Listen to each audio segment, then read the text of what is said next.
ang karapat-dapat mo bilang sa Big Four and why? Sino sa kanila ang magiging big winner para sa'yo? Go! One! Okay, para sa akin siguro ang Big Four is, of course, si Johan kasama. Johan, Melissa, Paul J, and then Jason. And then the big winner para sa akin po, si Jason. Sobrang mahal ko po yun. Utol ko yun. So, okay. So, sila yung mga pinili mo.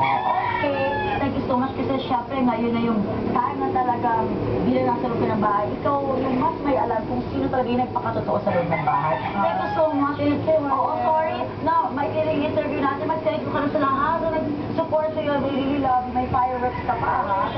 Salamat sa nagpa-fireworks. At salamat po sa Catherine Fritz, sa lahat global. And salamat din po, salamat again sa Catherine Fritz Global. And salamat sa you guys. Joe Cat. Yeah, Meron